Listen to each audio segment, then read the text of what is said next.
आज का सबक खुतूत नवीसी के मौजू पर मुश्तमिल है। इसमें हम ऐसे निकात पर बात करेंगे जिन्हें मद्देनज़र रखकर इम्तिहानी नुक्ता निगाह से अच्छे नंबर हासिल करने के लिए खुतूत तहरीर किए जा सकते हैं। कहा जाता है कि ख़त से आधी मुलाकात हो जाती है। ख़त इस तरह लिखना चाहिए गोया दो अशख़ास के दरमियान मुलाकात के वक्त बाहमी गुफ्तगू हो रही है।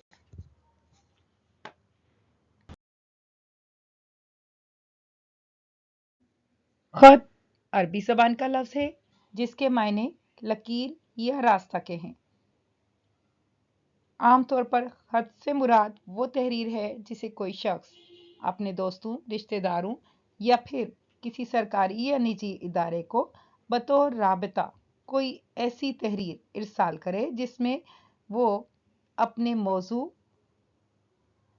मुतालिका मसले पर बात करे या मुद्दे को बयान करे। ख़त को नामा, मकतूब या मरासला भी कहा जाता है। दरख्वास्त भी ख़त की ही एक किस्म है।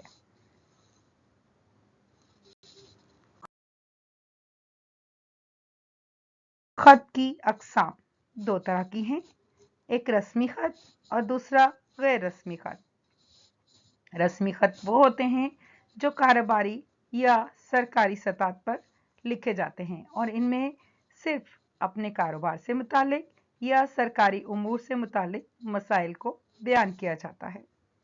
गैर रस्मी ख़त दोस्त, अहबाब, अजीज़, रिश्तेदारों को लिखे जाने वाले वो ख़त हैं जिनमें गैर रस्मी अंदाज इख्तियार किया जाता है। अब हम रस्मी और गैर रस्मी ख़त में फ़र्क का जायज़ा लेते हैं। रस्मी ख़त किसी रस्मी तकरीब के हवाले से लिखे जाते हैं। इनका मज़मून मुख्तसर होता है, जबकि गैर रस्मी ख़त दोस्त, अहबाब और रिश्तेदारों को लिखे जाते हैं। रस्मी ख़त सरकारी इदारों और कारोबार के लिए इस्तेमाल किए जाते हैं, जबकि गैर रस्मी ख़त में कातिब मकतूब इलैह का हाल अहवाल मालूम करने के लिए और अपना अहवाल बताने के लिए ख़त लिखता है। रस्मी ख़त का अंदाज रस्मी होता है, जबकि गैर रस्मी ख़त में बेतकल्लुफ़ी और अपनायत मौजूद होती है। रस्मी ख़त के मज़मून में गैर ज़रूरी तफसील बयान नहीं की जाती, जबकि गैर रस्मी ख़त के मज़मून में तफसील बयान की जाती है। अलकाब व आदाब के लिहाज से भी रस्मी ख़त और गैर रस्मी ख़त में फ़र्क होता है। रस्मी ख़त में रुखसती के कलमात में गैर ज़रूरी तवालत से इज्तनाब किया जाता है, जबकि गैर रस्मी ख़त में रुखसती के कलमात में मोहब्बत के जज्बात नुमायां होते हैं।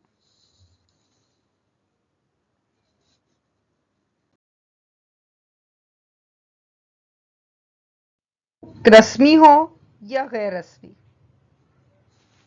इसकी तहरीर में कुछ अज्जा का लाजमी ख्याल ज़रूरी है। इन अज्जा को हम ख़त के हिस्से कहते हैं। इसमें सबसे पहले मुकाम और तारीख, इसके बाद अलकाब और आदाब, तीसरा हिस्सा नफ्से मज़मून और आखिरी हिस्सा इख्तितामी कलमात पर मबनी ख़त्मा या ख़ात्मा कहलाता है। बात करते हैं मुकाम और तारीख की, तो जिस मुकाम से ख़त लिखा जाए उस मुकाम का नाम ख़त की पेशानी पर दाएं कोने में लिखना चाहिए। मुख्तसर पते के नीचे तारीख लिखी जाती है। तारीख सिर्फ हिंसू में या अल्फाज और हिंसू दोनों में हो सकती है।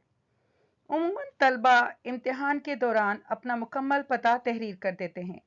इससे इज्तिनाब करते हुए मुख्तसरन इम्तिहानी हॉल या कमरा इम्तिहान लिखा जाए और इसके साथ अपने शहर का नाम लिख दिया जाए, यही काफ़ी है। दूसरी सतर में तारीख दर्ज कर दी जाए। अब बात करेंगे अलकाब व आदाब की। तारीख के नीचे कुछ जगह छोड़कर बलेहा से मरातिब अलकाब लिखे जाते हैं, जैसे मोहतरम वालिद साहब, प्यारे दोस्त वगैरह। अलकाब लिखने के बाद नई सतर से कुछ जगह छोड़कर मकतूब इले आदाब तहरीर करता है। जैसा कि अगर हम रस्मी ख़त तहरीर करें तो बिलउमूम इम्तिहान में जो अखबार या के मुदीर के नाम जो ख़त आता है, हम उसके हवाले से बात करेंगे। पहली सतर में मुदीर मोहतरम या किसी आला ओहदेदार के मर्तबे के हवाले से मुखातिब करेंगे। दूसरी सतर में अखबार का नाम, अगर हम मरासला लिख रहे हैं अखबार के मुदीर के नाम, तो अखबार का नाम लिखा जाएगा। याद रहे कि वो रोज़नामा उर्दू का हो और इसके साथ वो अखबार जिस मुकाम से शाया हो रहा है हम उसका नाम लिखेंगे।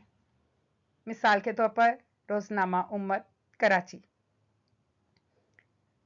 इसके अलावा अलकाब के बाद हम आदाब जो तहरीर करेंगे उसमें मुदीर मोहतरम के बाद नई सतर से कुछ जगह छोड़कर हम आदाब के अल्फाज लिखेंगे, जैसे अस्सलामु अलैकुम, आदाब, तस्लीम या सलाम मसनून वगैरह। रस्मी खत में सलाम मसनून लिख दिया जाए तो ज़्यादा मुनासिब है। नफ्से मज़मून शुरू करने से पहले खैरियत मालूम करने के लिए जो रस्मी जुमले लिखे जाते हैं, मौजूदा दौर में ये पसंद नहीं किए जाते। कोशिश करें कि इनसे गुरेज करें। इसकी मिसाल ऐसे कि अगर लिखा जाए दुआए तरक्की दर्जात के बाद वाज़े हो, इसकी जगह हम लिख सकते हैं कि दुआ के बाद वाज़े हो, यानी सादा अल्फाज इख्तियार करें तो ज़्यादा मुनासिब रहेगा। ये गैर रस्मी ख़त की बात है। और अगर हम रस्मी ख़त की बात करें तो हम नफ्से मज़मून से आगाज़ करते हुए तारीफ़ी कलमात से इब्तिदा कर सकते हैं।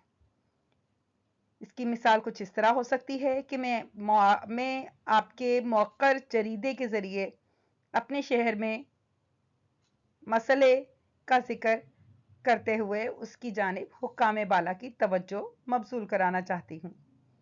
अगर इसको मज़ीद मौसर करना चाहें तो आप इस तरह लिख सकते हैं कि मैं आपके रोज़नामचे का मुस्तकिल कारी हूँ। मुझे ये पढ़कर खुशी हुई कि आपने अवामी शिकायत के अजाले के लिए अपने अखबार में एक सफ़हा मुख्तस किया है। इसी हवाले से मैं भी अपना एक मसला इस सफ़े में शामिल करवाना चाहती हूँ। इब्तदाई सतूर लिखने के बाद आप ख़त का आगाज़ करेंगे। रस्मी ख़त में नफ्से मज़मून मुख्तसर और जामे होना चाहिए, यानी बहुत ज़्यादा तफसील बयान करने की ज़रूरत नहीं। गैर रस्मी ख़त में आप अपनायत भरा अंदाज, मुकाम और मर्तबे के मुताबिक इख्तियार कर सकते हैं। एक और चीज़ जिसका जिक्र ज़रूरी है, रस्मी ख़त में आम तौर पर इम्तिहानी नुक्ता नज़र से किसी मौजू या किसी मसले पर बात की जाती है। आपको उस मसले की वजाहत करने के बाद इससे मुतालिक कुछ निकात तहरीर करने होते हैं। ये निकात तजावीज़ की सूरत में भी हो सकते हैं। बेहतर होगा कि आप उनको नुक्तावार दर्ज कीजिए, यानी नंबर 1, नंबर 2, नंबर 3। इस अंदाज में ये निकात मुम्तहिन की नज़र में नुमायां होते हैं, जिससे इम्तिहान में अच्छे नंबर हासिल किए जा सकते हैं। और आखिर में इख्तितामी कलमात यानी खात्मा। गैर रस्मी ख़त में इख्तितामी कलमात मुकाम और मर्तबे के मुताबिक होते हैं, जिसमें अमूमन मोहब्बत के जज्बात नुमायां होते हैं। जैसे बेटा बाप को ख़त लिख रहा है तो वो ये लिख सकता है कि छोटे बहन भाइयों को प्यार। दोस्त के नाम लिखें तो आप लिख सकते हैं कि चचा जान और चची जान की खिदमत में मेरा सलाम कहिएगा, यानी गैर रस्मी अंदाज में मोहब्बत के जज्बात का इजहार। और अगर हम रस्मी ख़त की बात करें तो अखबार के मुदीर के नाम इख्तितामी कलमात कुछ इस अंदाज में हो सकते हैं कि उम्मीद वासिक है कि मेरी ये सतूर हुक्काम बाला की नज़र में इस मसले को उजागर करने में मुआविन साबित होंगी और इसकी बदौलत हुक्काम बाला जल्द अज जल्द किसी कार्रवाई का आगाज करेंगे। अखबार में इन सुतूर की इशाअत के लिए फिदविया आपकी मशकूर रहेगी। आखिर में मकतूब इलेह का नाम, और अगर इम्तिहानी नुक्ता नज़र से लिखा जाए तो आप कुछ इस अंदाज में लिख सकते हैं कि आपका खैर ख्वाह या खैर अंदेश। और अगर किसी अवामी मसले के हवाले से लिख रहे हैं तो आप लिख सकते हैं वस्सलाम एक दर्दमंद शहरी। गैर रस्मी खत में हम मकाम और मर्तबे का ख्याल करेंगे, जैसे फरमाबरदार, मुखलिस, न्याजमंद वगैरह। बाप के लिए लिखते वक्त आपका फरमाबरदार बेटा या आपका प्यारा भतीजा, दोस्त के लिए आपका मुखलिस दोस्त।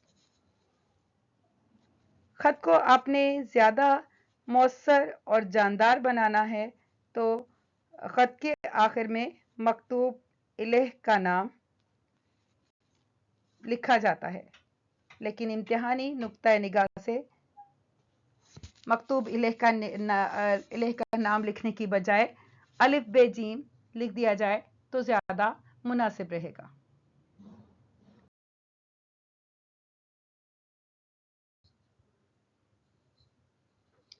अब यहां सवाल ये पैदा होता है कि रस्मी खत किन्हें लिखा जाता है।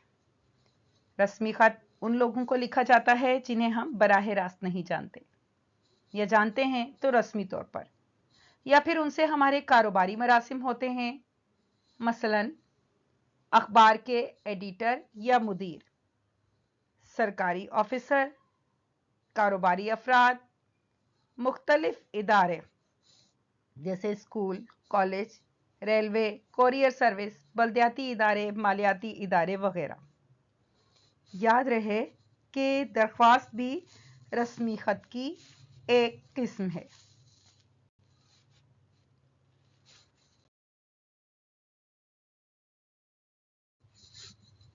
अब यहां कुछ ऐसी बातें जिन्हें खत लिखते वक्त याद रखना जरूरी है। सबसे पहले तो जबान का ख्याल रखना चाहिए। छोटे छोटे पैराग्राफ बनाएं, तहरीर साफ और वाज़ेह हो। इसके अलावा बिला वजह की तवालत से गुरेज करें, यानी किसी बात को ज्यादा तवील मत करें। मजीद ये कि अपना मौक़िफ़ वाज़ेह तौर पर बयान करें।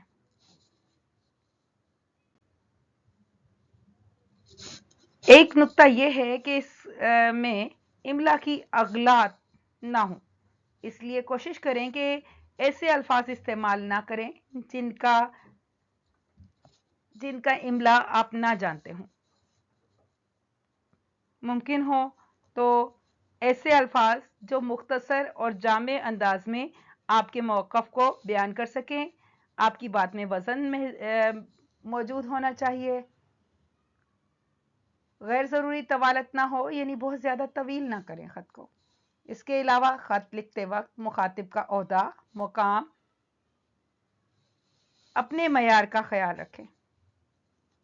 जैसा कि मैं पहले भी बता चुकी कि मुख्तसर और जामे हो, इसीलिए कोशिश करें कि कम अल्फाज में ज़्यादा से ज़्यादा मफ़हूम बयान कर दें। अगर ज़रूरत हो तो हवाला दे सकते हैं। जैसा कि आप रस्मी ख़त लिखें तो उसमें यह हवाला हो सकता है कि आपके अखबार में इस मसले से मुतालिक पहले भी कई दफ़ा मरासले शाया हो चुके हैं, लेकिन इनका अरबाबे इक़्तिदार पर कोई असर नहीं हुआ, इसलिए मैंने इस मौजू पर कलम उठाया। इंतहाई ज़रूरत के लिए राब्ते का नंबर फराहम किया जा सकता है, लेकिन ये सब सिर्फ उस सूरत में किया जाए जब आप अपना ज़ाती मरासला तहरीर कर रहे हों। इम्तिहानी नुक्ता निगाह से ख़त लिख रहे हों तो आपको राब्ते का नंबर लिखने की कतन ज़रूरत नहीं। इससे मुम्तहिन पर मनफी असर पड़ता है, यानी आपके नंबर काटे जा सकते हैं।